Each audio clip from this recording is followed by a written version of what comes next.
The topic for today's show comes from one of you. The question, what am I going to be doing in the after-school hours in middle school besides homework? Because there's going to be a lot of that. But there's also a lot of different activities that you could be involved with. So we're going to answer 3 big questions today. Number 1, what choices do I have? Number 2, what's going to be best for me? And finally, number 3, how much is too much? Like, how do you know when you're just way overwhelmed and you've signed up for way too many things? So let's go with question number 1 first. What are my choices? The great news is that most middle schools have a whole list of different after-school activities and some before-school activities that you can get involved with. Where do you find out? Go to the school's website or go to the student handbook, parent handbook, or just stop by the front desk in the office and say, hey, where do I find out about middle school activities? Unless you've heard about it already. So there's a list.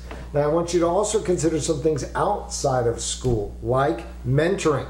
Mentoring is you kind of being a big buddy to somebody who's younger. So consider going back to your elementary school and working with the kindergartners or first, second graders after school, maybe doing a little bit of reading with them. They'll love you, the school will love you, and it'll be great for you. And it's neat to be able to say you were doing something for someone else. Kind of real fulfilling sense of purpose there. Now the other one is volunteering.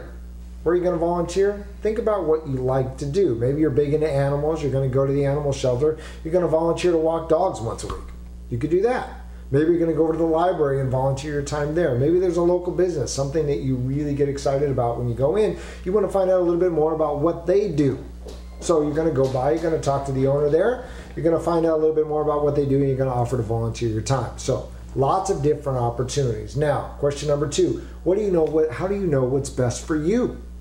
Right? Well, of course, the answer to this question is what you're going to be most excited about doing and willing to put in the extra effort. There's a whole lot of things you're going to be spending your time on. Homework is, of course, a big one. Can't let the homework suffer because you're involved in too many activities. So really think hard about the 1, maybe 2 activities that you want to spend a lot of your extra time on, right? Because you're going to be asked to give a lot of energy and effort to these activities. So choose something that you really enjoy, not something that somebody else thinks you might be good at, but you're not really crazy about.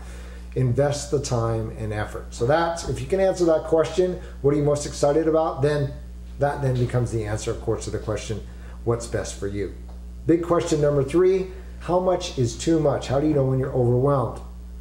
People respond differently to stress. One guy that I know said, I know I'm too busy when I get a headache and I just can't do anything else. So if maybe that's you get completely overwhelmed, you get a headache, and all you feel like doing is going to sleep. If that's happening day after day, you're probably overwhelmed, which means you need to cut back. And as I said earlier, 1 to 2 activities during the first 3 months of school should be plenty for you, unless you're one of those way overachievers and you get a whole bunch of things done. But even then, think about it. Are you really doing quality 100% of your effort in all of those things, or just like 25% of your effort across 8 different things? So think about investing 100% of yourself in 1 or 2 things, right? And then go with it from there. You can always add something later, right? As you finally, you start to get the homework thing underway. But try and keep it simple the first couple months of the school year. That way you can get the studies and you get the grades going and then move out from there. Have a great year. Take care.